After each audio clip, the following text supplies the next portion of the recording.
Hey everyone, Social Solipsist here for another episode of 52 and 52, and today I am taking a look at Regency Solitaire. And I don't know why I played this, besides it was in my library and it worked on my laptop.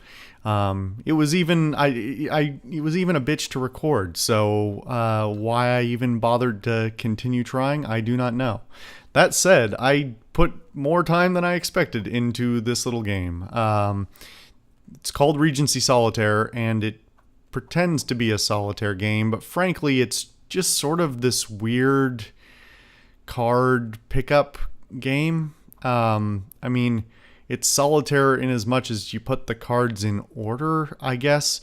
Basically, you've got a pile in front of you that you are and you've got cards laid out on the table, and you pick up the cards and put them into the deck, which is sort of like reverse solitaire, I guess. There are some specialty wild cards that you can play to, keep your chain going, or if you're not getting any opportunities to drop cards into the deck, you can play those to get things moving. It also includes a number of special abilities that you can pick up. And it's stylized in sort of this like Victorian era. I mean, it feels like you're playing Pride and Prejudice, the card game. There's actually, I mean, I hesitate to call it a plot, but there really isn't another word. From between levels, they have dialogue, and you're playing as a young debutante, coming from nothing and trying to marry a wealthy man or some shit like that. The card game is, supposed to be like a way for you to earn money to go to the ball or something like that. I don't fucking know. I haven't been paying enough attention, frankly, and it's probably for the best. Like I said, it's not really a solitaire game, but there's enough variability in it, and the levels go by quick enough that as just a play it for 10 minutes or 15 minutes thing, you could certainly do worse. Not a whole lot to say about it. I mean, it runs in a window for reasons I don't understand. It's forced into this very odd aspect ratio and odd resolution.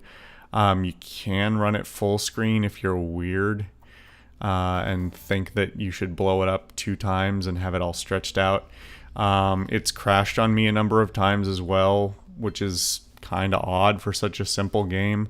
I'd honestly be curious how old this game is. I didn't think to look that up, but maybe if I remember, I'll edit it on screen right now.